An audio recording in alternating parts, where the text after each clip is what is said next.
પહેલું છે 5 ની વિભાજ્યતાની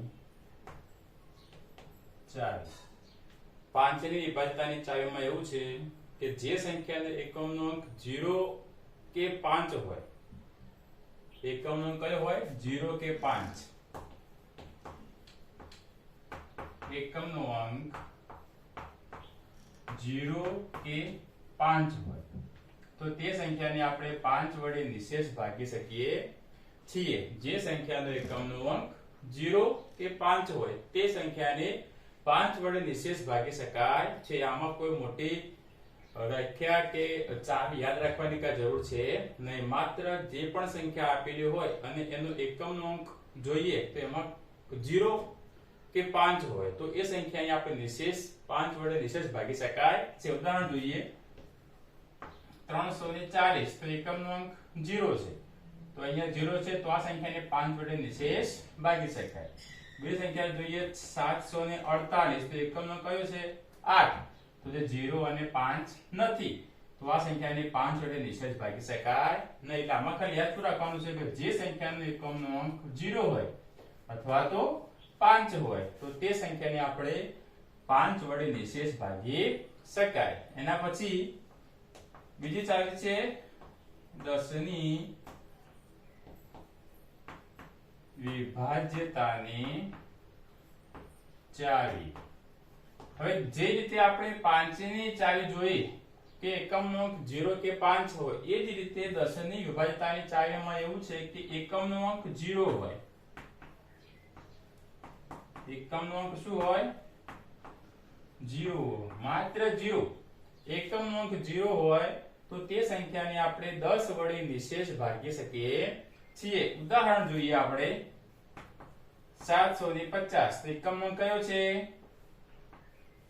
0 તો તે સંખ્યાને આપણે 10 વડે નિશેષ ભાગી શકાય।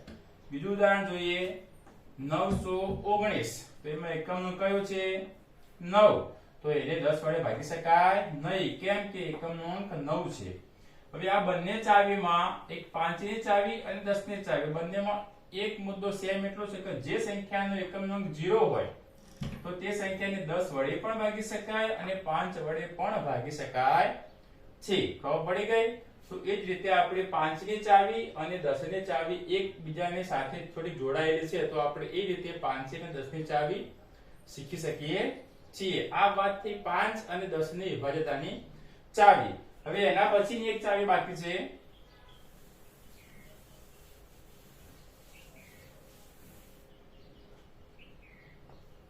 11 ની વિભાજ્યતાની ચાવી। બરાબર છે? આની અંદર પહેલા ઉદાહરણ શીખીએ અને પછી એની ચાવી સમજીએ। આપણે એક સંખ્યા લખું છું અહીંયા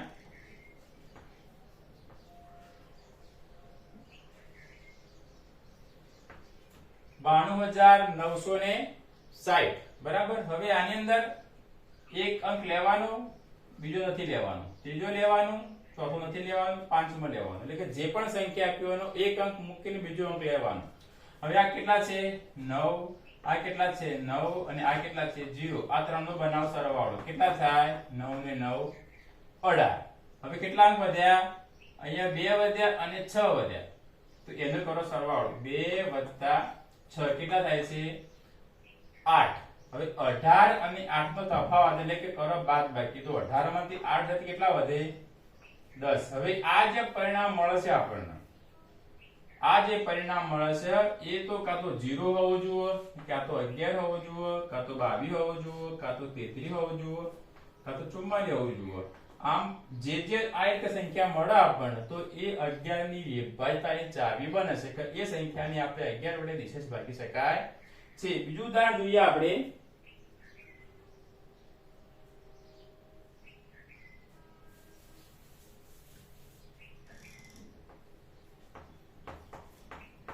95117 તો અહીંયા 7 છે 1 છે અને 9 છે તો 9 + 1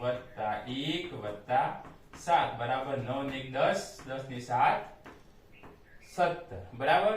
હવે કેટલા વધ્યા 5 અને 1 તો ફરી કરો 5 વત્તા 1 બરાબર કેટલા છે 6 હવે આ બંધ કરો તફાવત 17 માંથી 6 જતી કેટલા વધશે 11 તો આ 11 આવે તો આ સંખ્યાને 11 વડે વિશેષ ભાગી શકાય બરાબર આ રીતે 11 ની ચાવી બનતી હોય છે અહીંયા તફાવત આપણે જોવાનો છે કે જે પણ સંખ્યા આપી હોય એમાં એક અંક લેવાનો બીજો નહીં લેવાનો એના પછીનો આ રીતે અંકને જોડ બનાવી અને એનો કરો સરવાળો પછી બીજા અંકને જોડ બનાવવાની એનો સરવાળો કરવાનો અને પછી એનો તફાવત એટલે કે બાદબાકી લઈએ આપણે શું કરવાનું અહીંયા બાદબાકી આ રીતે જો બાદબાકી કરીએ અને તફાવત અહીંયા 0 આવે અથવા 11 આવે અથવા 22 આવે 33 આવે 44 આવે 55 આવે તો એ સંખ્યાને 11 વડે વિશેષ ભાગી શકાય છે આપણે બીજું એક ઉદાહરણ જોઈ લઈએ